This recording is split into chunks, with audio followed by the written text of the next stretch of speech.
Mister Kiriti Mukherjee, miss Lily Chatterjee, আর ইনি হচ্ছেন সিদ্ধার্থ ওরফে সিধু, তাই না? নমস্কার। নমস্কার। ও মিস্টার মুখার্জি আমার একটা ছবি তুলেছেন, দেখতে কেমন হয়েছে? ফটো তোর? চমৎকার। ও তোর একটা ছবি তুলবেন বলেছেন? আমার? হ্যাঁ হ্যাঁ নিশ্চয়ই, আর তার সঙ্গে সিধুরও একটা। কেমন? তাহলে তো আপনাদের জন্য একটা ভালো জায়গা। আমাকে একটা কপি দিতে হবে। হ্যাঁ হ্যাঁ নিশ্চয়ই দেবো। আপনি কি বলছেন? আচ্ছা তাহলে মিস চ্যাটার্জি আমরা ওইখানটাতে যাই। হ্যাঁ আসো।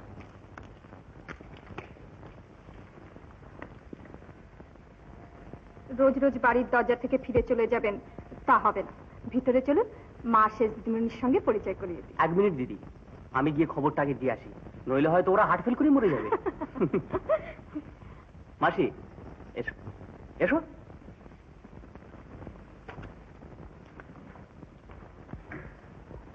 আপনি বড় লজ্জা দেন মানুষকে। মিস্টার মুখার্জি, আসুন আসুন, কি সৌভাগ্য। আমি মিসেস চ্যাটার্জি। ও ওকে নমস্কার। আপনি কেন বলছো? তুমি বলো, নইলে ভীষণ লজ্জা পাবেন, আর ভারী লাজুকুন। সত্যি তো, কিরিটি আমাদের ঘরের ছেলের মতো। এসো বাবা, ভেতরে এসো। ভাগ্যিস কাল তুমি ছিলে, নাহলে বেবি আমার ফিরতেই পারতো না। সত্যি তুমি আমার বেবির বন্ধু। এসো এসো, ভেতরে এসো। মার কথা শুনলেন তো? বন্ধু। বুঝেছি, এখন আসুন তো। শুনুন, আবার কবে দেখা হবে? দেখা যদি না হয়, আসুন। দেখুন, দেখা হবেই। সে দেখা যাবে, আসুন। সত্যিকার ভালো লোক দিদি। কি করে জানলি? কারণ সবচেয়ে বড় প্রমাণ, তোমার আমার দুজনকারই ভালো লেগেছে। আমি তো বলিনি আমার ভালো লেগেছে। সব কথা কি বলতে হয়?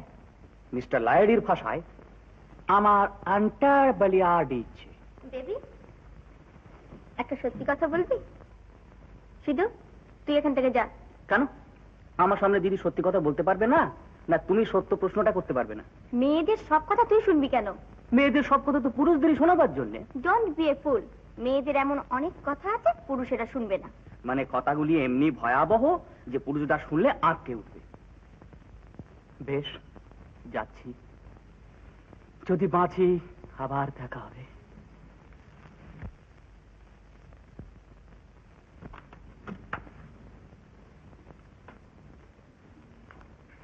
তবে একটা সান্ত্বনা নিয়ে যাচ্ছি। কি সান্ত্বনা? তুমি যেমন আস্তে কথা বলো, পাশের ঘর থেকে আমি সব শুনতে পাবো।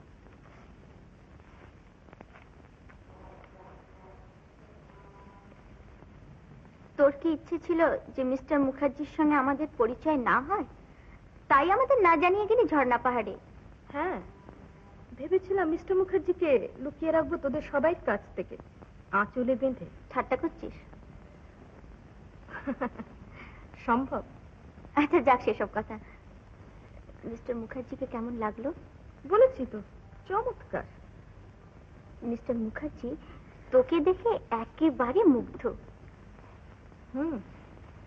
তা আশ্চর্য আবার কি আছে?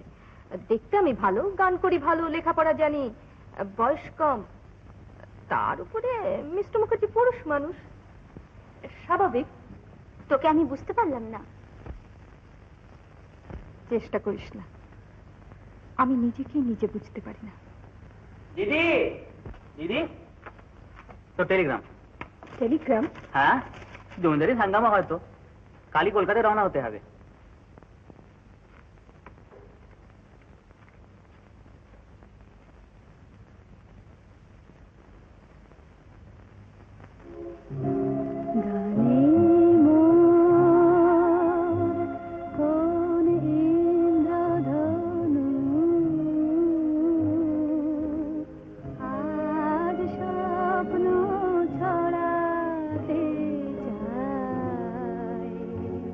রে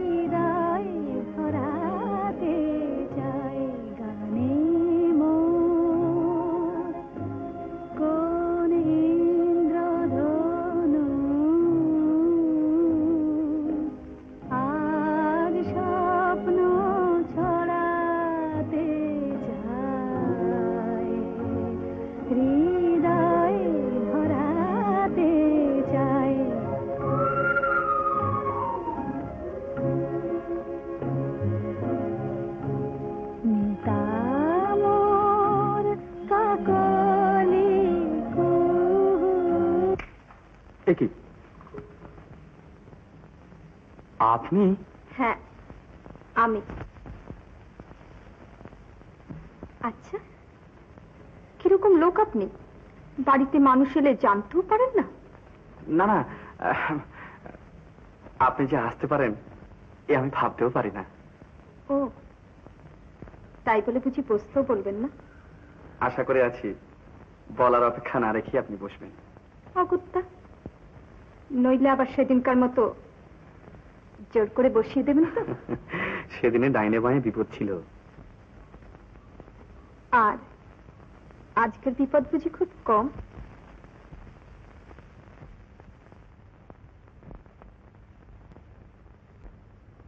মেয়েরা বাড়ি আসলে বোধহয় বসতেও বলেন না, আর জিজ্ঞাসাও করেন না বোধহয় কেন তারা অসময় এলো। শীতের রাত্রে কেউ বাড়ি এলে অন্তত ভদ্রতার খাতিরে এক কাপ চা খেতেও তো কেউ বলে। ও ও হ্যাঁ হ্যাঁ, নিশ্চয়।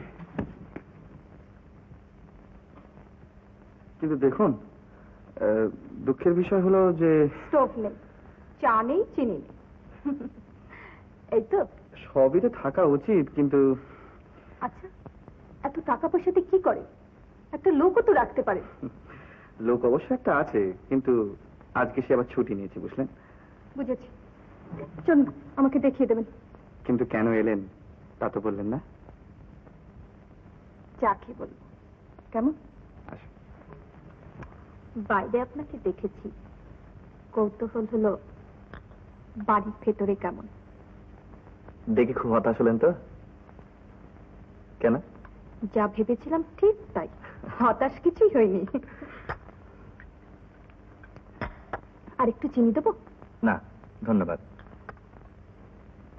কিন্তু কই, বললেন না তো কেন এমন হঠাৎ অপ্রত্যাশিত ভাবে? মনে করুন না বিনা প্রয়োজনে এসেছি। ইচ্ছে হচ্ছে তাই মনে করতে, কিন্তু কিন্তু কি? দেখুন,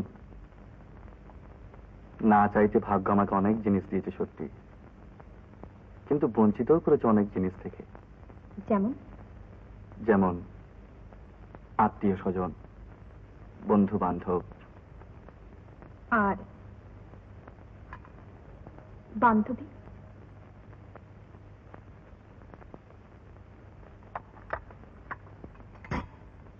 না না, এ কি, আপনি কেন?